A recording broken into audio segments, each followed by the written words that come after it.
Anxiety is the soul's cry for alignment between who we are and who we pretend to be. The modern man suffers from an inner void that drives him to seek compensations outside himself. However, this external search can never truly heal internal unrest.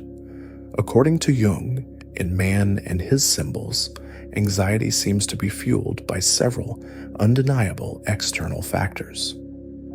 Social media, for instance, fosters a culture of constant comparison where idealized lives generate feelings of inferiority in the face of often unattainable standards. Simultaneously, the overabundance of information exposes us to an incessant stream of bad news, nurturing anxiety linked to uncertainty about the future. Economic crises, marked by financial instability, further intensify daily stress. Additionally, unpredictable global events, such as pandemics or geopolitical tensions, reinforce feelings of powerlessness, exacerbating collective anxiety. These external elements, beyond our direct control, form a complex web that feeds modern anxiety. Yet beyond these factors, there is an often overlooked but equally decisive aspect in the origin of anxiety disorders, our inner world. The thoughts, perceptions, and mental patterns we cultivate can be powerful sources of suffering. Unrealistic expectations, constant self-criticism, fear of failure, or judgment from others create fertile ground for anxiety. Even without external factors, anxiety can emerge when our daily lives and actions fail to reflect our deepest truth.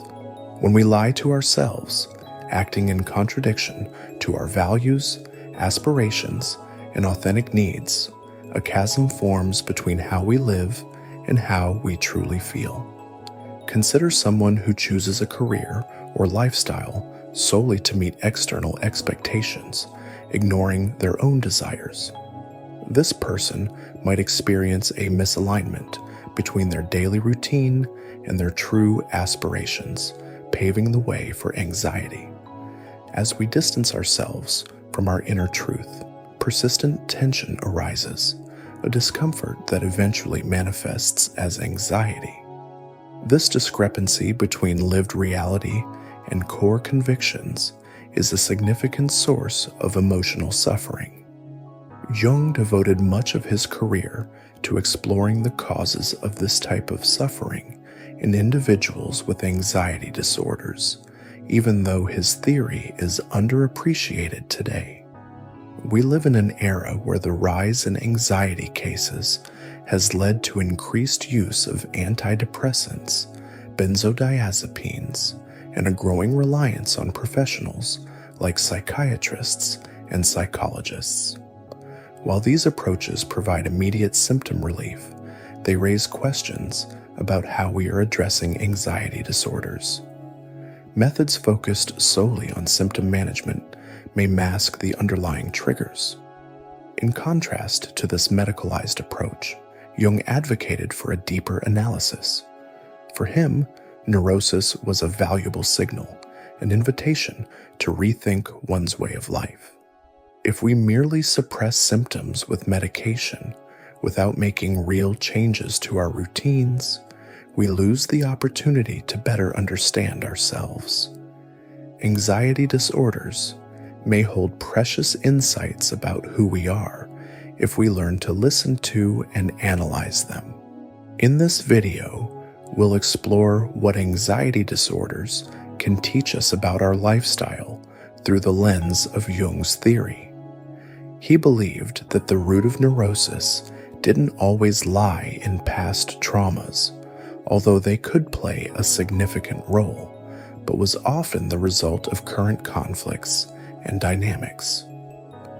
Jung acknowledged the importance of childhood and upbringing in shaping the psyche, but also emphasized the central role of everyday tensions and dilemmas in mental well-being.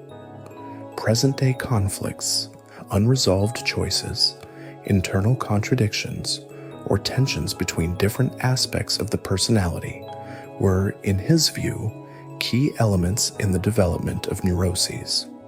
Jung encouraged individuals to examine their thought patterns, behaviors, and emotions to identify internal tensions and conflicts contributing to their psychological imbalance. He believed that resolving these present-day conflicts was an effective path to improving mental health and fostering personal growth. Adopting a philosophical perspective, Jung delved into the nature of the conflict that leads to neurosis, drawing inspiration from thinkers like the Greek philosopher Heraclitus. He argued that our existence is shaped by essential life challenges or tasks, often unavoidable, even if not consciously chosen. These challenges arise from various sources, such as our evolutionary heritage, intrinsic nature, and the culture in which we live. Jung didn't see these tasks as divine impositions, but as fundamental aspects of our destiny, likening them to the thread woven by the Moirai in Greek mythology.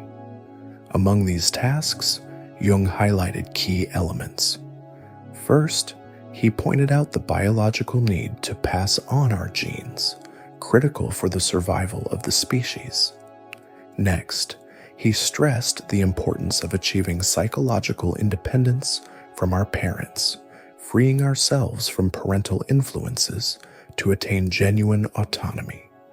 He also deemed it essential to maintain an active social life, contribute to the collective good, and seek meaning and purpose in life. Finally, he emphasized the inevitable confrontation with death, a universal reality we all face at some point. For Jung, these challenges can generate internal conflicts that, when unresolved, culminate in neuroses. When critical aspects of life remain unaddressed or tensions arise in the process of tackling them, psychological disorders can result. He also highlighted the tendency toward inertia and self-sabotage, an apathetic behavior that prevents us from fully embracing these fundamental missions. Overcoming this inertia and fear of life's demands is a constant challenge. Jung believed that by facing these trials with courage, they cease to be obstacles and become guides for our growth. In this way, destiny acts as a force directing us toward greater fulfillment. However, if we succumb to laziness and fear, ignoring these essential tasks, they turn into chains that restrict our development. Those who resist life's demands become trapped in their own internal blockages. Jung emphasized that how we handle these challenges is more important than simply completing them. Sometimes, these challenges may seem overwhelming, impossible to overcome immediately. However, this doesn't mean life must be permanently marked by neurotic suffering. For Jung, accepting reality and redirecting our energy toward other purposes was a more appropriate response to adversity. He highlighted adaptability as essential, recognizing that certain challenges require a shift in priorities, enables us to better manage difficulties. Jung also emphasized that in most cases, the obstacles we face are not truly insurmountable on an external level. The real problem lies in what he called a moral incapacity, stemming from apathy and a lack of courage, internal factors that block our ability to respond to life's challenges. These moral obstacles are not exclusive to individuals with neuroses. They are universal experiences faced by everyone when determination or courage is tested. What differentiates a neurotic person, according to Jung, is their response to these conflicts. They choose to deceive themselves, placing all the blame on external obstacles and refusing to take responsibility for their condition. When we experience internal conflict, Jung reminds us that the desire to fulfill life's essential tasks and the energy that accompanies it does not disappear. Instead, it seeks alternative outlets, escaping the pressure of internal conflicts through regression to more immature or childlike ways of functioning. This psychological regression, in response to internal tensions, forms the basis of various neurotic symptoms. It manifests, for example, as persistent anxiety, phobias, compulsive behaviors, depression, apathy, or obsessive and intrusive thoughts.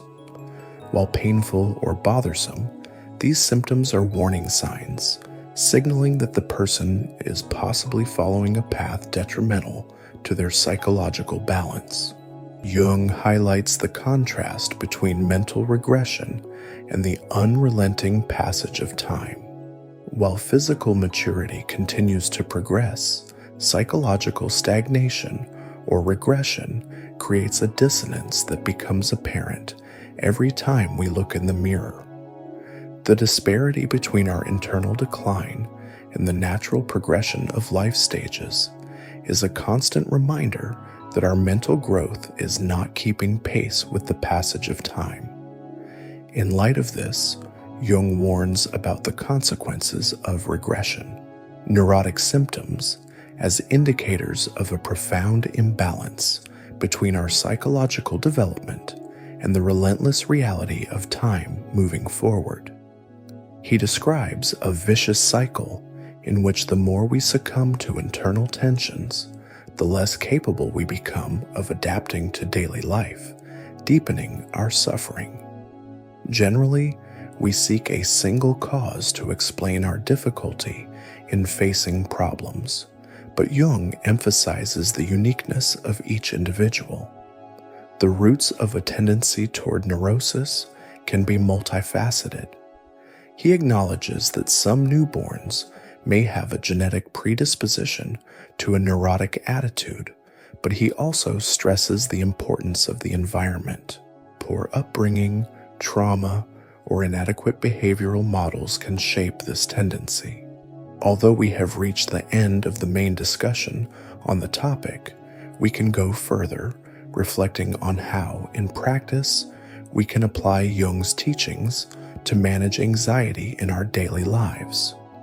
First, it is helpful to view symptoms not merely as inconveniences to be eliminated, but as messages from the unconscious, signaling that something in our lives needs attention.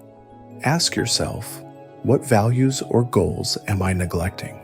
What genuine desires might be suffocated by choices that do not reflect my true essence? By engaging with these questions, we can start to uncover the deeper layers of our inner world and address the underlying causes of our struggles, rather than merely suppressing their symptoms. Another important point is to cultivate a more compassionate outlook toward yourself.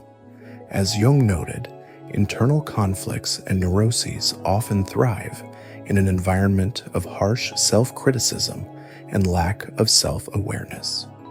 Taking time for self-reflection, whether through therapy, meditation, journaling, or any contemplative practice, enables us to identify more clearly the tensions fueling our anxiety. In doing so, we can begin to gradually untie the knots that often remain invisible amidst the rush of daily life. Finally, Jung invited each individual to embark on the path toward individuation, a continuous process of becoming one's most authentic self. To achieve this, it is essential to acknowledge both our limitations and our potentials.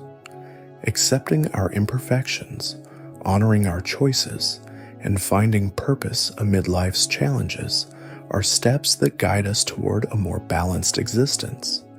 In this context, anxiety stops being merely a problem and transforms into a powerful signal that even small changes can lead us on a journey of growth and personal fulfillment. Jung emphasizes that it's challenging to pinpoint an exact cause for neurosis, as each person is uniquely affected by a variety of factors. And with that, we've reached the end of this video. I hope you've enjoyed the content. Feel free to share your thoughts and perspectives in the comments. I hope this deeper exploration has provided new insights into how Jung's teachings can be applied in practice. Remember, turning theory into action depends primarily on your commitment to self-discovery and making small, consistent changes in your daily life.